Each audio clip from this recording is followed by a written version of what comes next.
All right, so I was starting to feel a little insecure that Trish had all the facts. You know, you had all those dolphin facts in New Zealand, and so I thought I'd hit the Google. Hit the Google for some information, and I came up with something pretty good. What is it? Okay, Savannah was a gift to President Lincoln during the Civil War. Wow. Because somebody, and Trish would have the name if she did the Googling, but somebody went into Atlanta and burned it down, got to Savannah, and was so taken with the beauty, he sent President Lincoln a telegraph and said, I spared the city for you due to Christmas.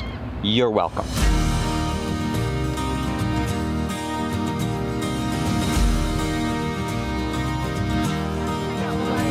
It was a morning in June when I heard that tune falling up to the beat of your heart.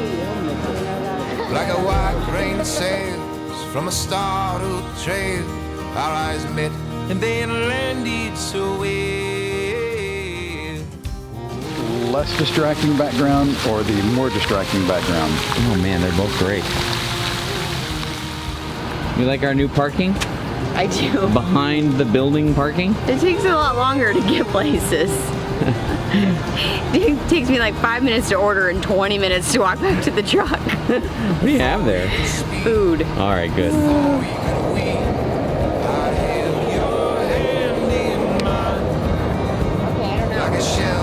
Make the noise. We have the camera on. Make the noise. Okay, go slow. To the mountain to climb. You came reassuring, Mother Nature's procuring. There's no need for doubt in his mind. Looks like our seriously messy room back there. It really is. We pretty much just threw everything back there, and then Victoria came and stayed with us, so we have the bed down and we haven't cleaned up, but I'm about to say goodbye to our Disney maps everywhere and our magic hours.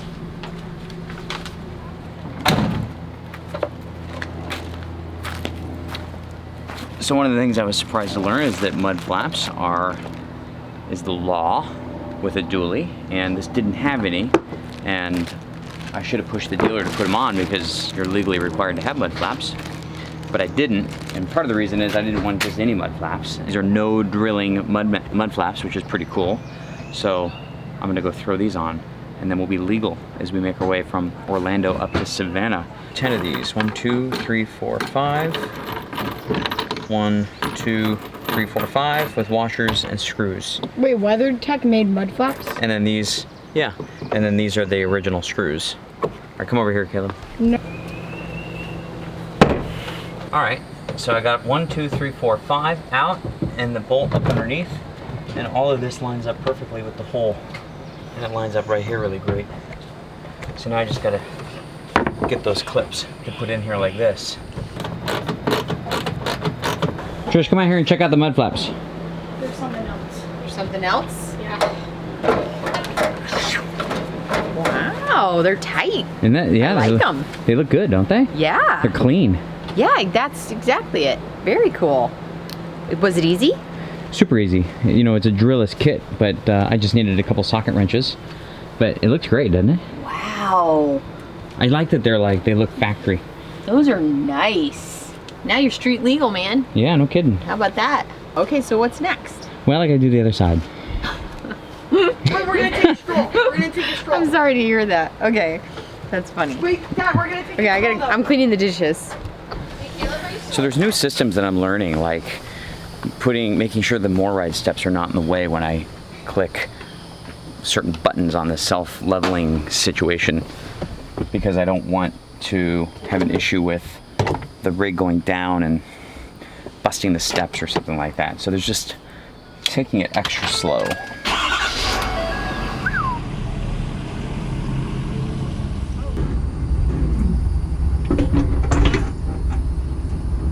All right, so we're just gonna do a couple walk-arounds because we're being extra vigilant. We're gonna get the Copilot app up so we can get our height. And you've got the steps up and everything, and the slides in? I do. Cool. We were out. We ended up having to pop in the seat real quick because a gentleman with a large fifth wheel was coming up behind me. The only deficiency to Fort Wilderness is these are single lane roads that go in one direction, and there is no passing whatsoever. So when you're driving back to your campsite and at around the check-in time and someone's trying to back in, you could be waiting for a long time. This was a good experience. This was a great experience. What did you like about it? Well, I liked that we stayed somewhere for a week. That was nice. That was nice. We kind of got used to the rig a little. Yeah. And this was a beautiful park. Yeah, we got a lot done and it was a good time. And now we're off. Now it's time to go.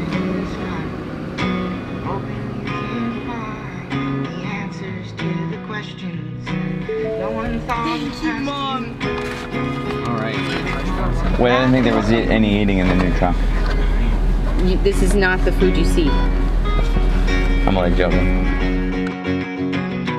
Well, I'm on my way to Georgia. I'll be guided by the wind. All the friends I've lost, the families crossed, they all start flooding in. I will find my way to Georgia in the end.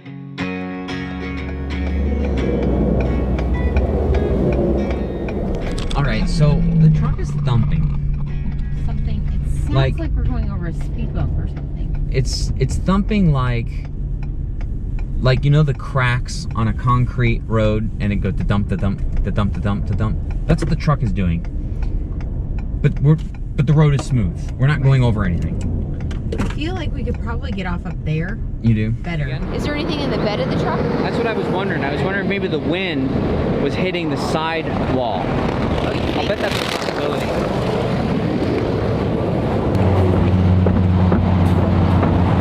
Could that be it? It has more power than that. It could be this, you know what I mean?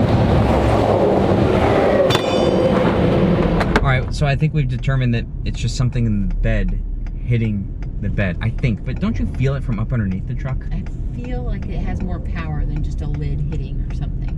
I feel it in my feet, like the bump is in my feet. I feel like it's coming from the truck underneath. Man, this is quite a situation.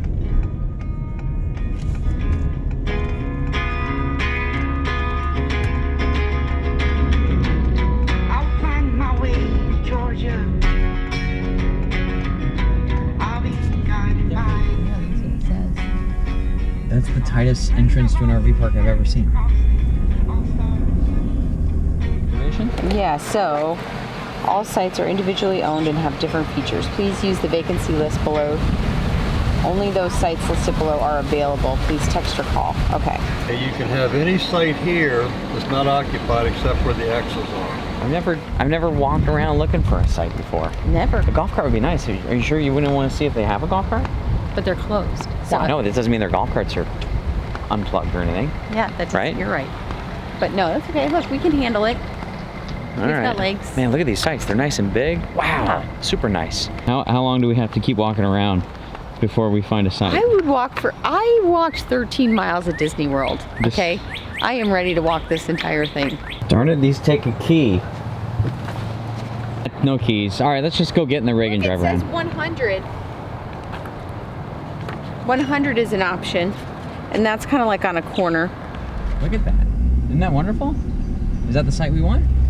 Sure. And look, it's got room for the side deck. It has grass. What number is this? 128. Oh, perfect. Yes. It's got a big old space.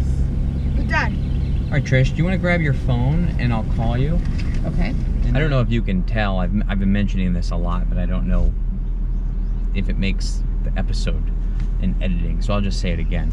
I am forward of this site by substantial length, maybe twice the distance of the RV, and that's really essential for backing in, is to give yourself enough room to do it. Oh, I know I mentioned it because when I was practicing backing in at Lazy Days. But anyhow, if you have enough room, you can get the proper trajectory. You see, but if you're tight, you got to make sharp last-minute maneuvers, and that's when things get a little weird. Looking good. Looking all right? Mm-hmm. Do I need to be further to the other side? No. Well, you need to bring it over to the driver's side a little bit. All right, you're not going to believe this. Well, yes, you are. That's what we were hearing. This has to be all the way You see the dent right there? That's what that is. It's, the latch is gone completely. No latch. Here it is, right here, look. Here it is. Look, ready? Watch. Right here. Oh, so this is what we've been hearing. Lucky we didn't do more damage. Yeah. We just have a dent right there. I am thoroughly enjoying this kitchen island. We had one in the reflection too, and it was amazing. I like the side ponytail, by the way. Do you like my 80s look? Yeah. I thought that I would share a few kitchen hacks with you because I think if you are RV full timing, or do you want to turn that off? All I can do is look at that, and I want you off. I want you off. And I come over here, and I'm on the dealio main room, and I click that, and it's off. These screens drive me crazy. They really do. I just want buttons. So anyway, but what I wanted to share with you, no matter what size kitchen you have, because we just got done using a Class C for 6 weeks. And no, it was 4 weeks total in the Class C, right? That's right. But I had about this much kitchen space. Yeah. And so what I really did was I thought, okay, what am I making? I only want to be in this kitchen for like one time a day. And now that we're back in our regular rig and I can do more shopping, I only want to be in this kitchen as limited as I can. So I try and go shopping. I just started like meal planning. If we know where we're going to be for like 5 days, I'll say, okay, these are my dinners. I know we're going to go out to dinner at least once because that's how I like to explore the town, right? Sure. Go out to eat. Yeah. So anyway, but I washed all of my lettuce. I just got a new toy. It's a lettuce spinner. This is like, I only got this because I knew I'd have the space for it in this rig. But anyway, I was spending like $3 and change on pre-washed lettuce. It's like $1 a head. You don't need a... So anyway, so I got that, so I can't wait to play with it. But I'm going to wash all my lettuce because we have 2 salads this week. I'm going to make my burger patties and put wax paper between them and freeze them because, you know, it's cheaper to buy your meat like this. And then I have 2 marinades to make. Tonight I'm going to make my little green goddess bowl, you know, with the cilantro and the jalapeno and the cashews on top. So I'll have like 4 dinners like lined up so I don't have to be in the kitchen all the time. Love it. And that way you end up A, saving money, and B, eating better. And then C, you don't get like overwhelmed and then you're like, I don't even want to cook. Just whatever. So for the bowl that I'm making tonight, I'm going to do quinoa. So I need to make that first. And at the end, I'm going to finish it with like fresh lime and lime juice and lime zest. And I'm going to mix in some jalapeno. And yeah, and so anyway, I guess I'll show you it as I go along. It's very easy. There's not much to show. I know now why we don't have a lot of cooking segments on the channel. It's because it's dinner time and I'm hungry. So the dinner's made. Everyone just wants to eat. Everybody just wants to eat. And so what we have realized that we need to do if we want to do a cooking segment is we do it after we eat lunch. And then we can do a little cooking segment and we're not hungry, and then dinner is just dinner. Right. But like when Trisha's making dinner, she's not interested in me recording her, and I'm not interested in recording her, and so it's done now. So Trisha, I mean, just as a Hail Mary, can you just tell everyone what is in here and maybe like jot down the recipe? Because it looks delicious. Jot down the recipe. Just jot it down. The thing is, just it's like he thinks I follow a recipe. Well, that's the other thing we discovered is that when someone says, "How do you make that?" Trish says, "I don't know." so what are the ingredients? What are the ingredients? Okay, the first layer is quinoa, and then when it's finished, I put some lime juice in it, and I put some cilantro. Okay. And then I took some snap peas and I diced them up and I threw them in there. Following. And then that's my first layer. I put that in. Oh, and jalapenos. Okay. Diced. Yes. I put that in there. Uh-huh. And then on top of it, I put some chicken. Okay. Some marinated onions. Mm-hmm. And then some red peppers, just to add a little color. Gotcha. And then some goat cheese, and I finished it off with these salted cashews. Is that it? So good. What spices or seasonings? Well, that's where I cheated. See, I know what to ask for you. She forgets. I used this. Okay. And I put just a little bit of it in with the quinoa and the, you know, whatever. And then I used the other half of it to marinate the chicken. You're probably wondering how come our freezer, we use the freezer as a fridge, and then we have the Dometic cooler in the back. And we're right now, tonight, that's what we were doing This when is we an should have been. unreliable refrigerator. For right now it is. All right, so that's it. So we're gonna wake up super early in the morning and we're gonna do a photo shoot. Then we're gonna go to an insider meetup at a coffee roaster. We're gonna hang out with a bunch of dogs, and then we're gonna get back to work. That's what We're we have hanging planned. out with dogs? There's people bringing dogs to the meetup, yeah. All right, good night. I'll find my way to Georgia in the end. I will find my way to Georgia in the end.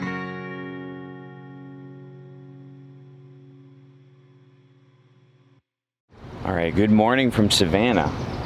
I guess this is where we're gonna park. Right here behind the Savannah Coffee Roasters. Just lock up the truck.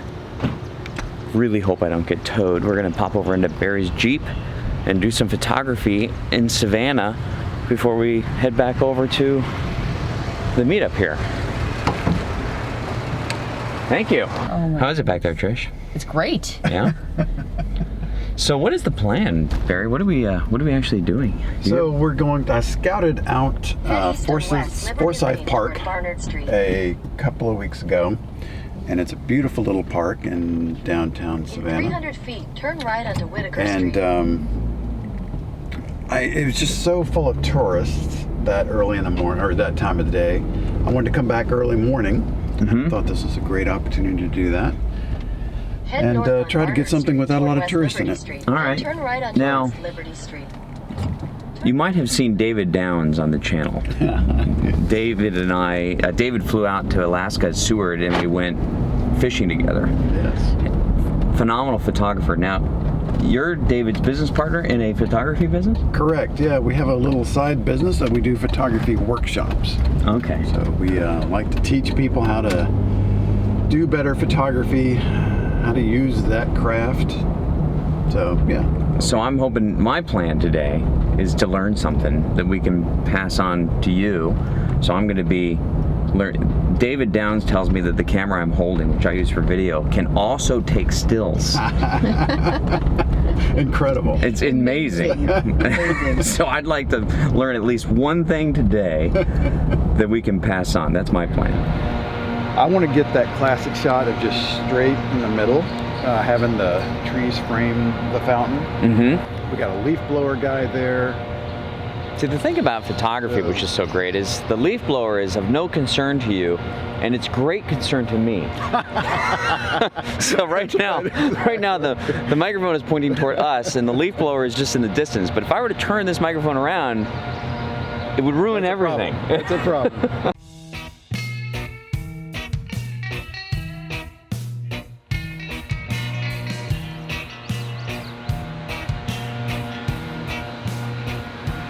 So if it's not leaf blowers, it's chalk bags, and now we have a new golf cart. We have a new golf cart with orange containers.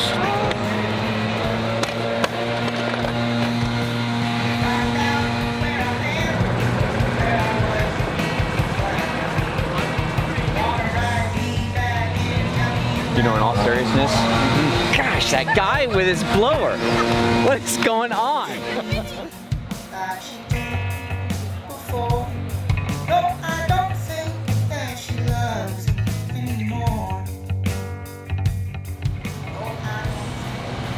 A golfer going through the middle of the shot.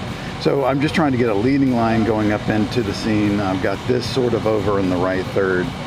You know, I don't understand a lot about photography, but I do understand about like frame composition, and I do like how you've got the arch of the sidewalk going into the focal point, right? So that's not by accident. Did you end up getting a shot of the fountain when we first arrived? Yes. All right, let me show you this beautiful photo, okay?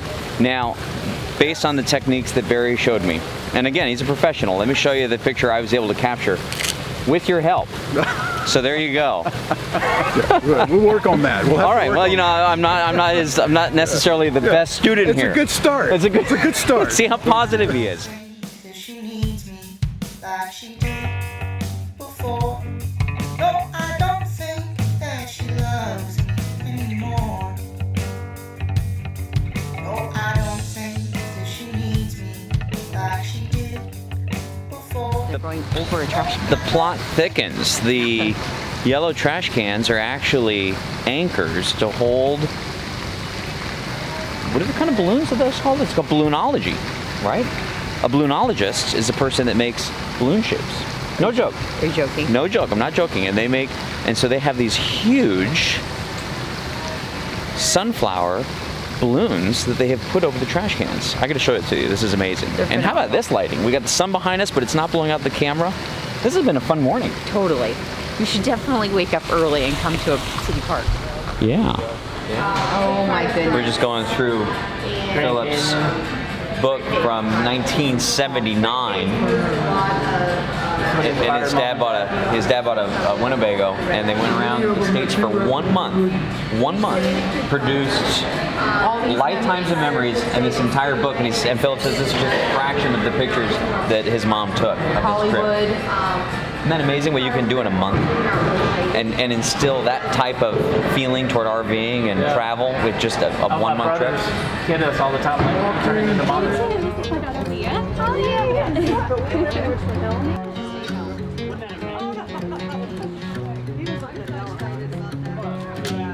I wake up in the morning in this great blue state. Golden fingers caress my face. Slips through the window on a silky breeze. A dreamer's life, the plants on the sea.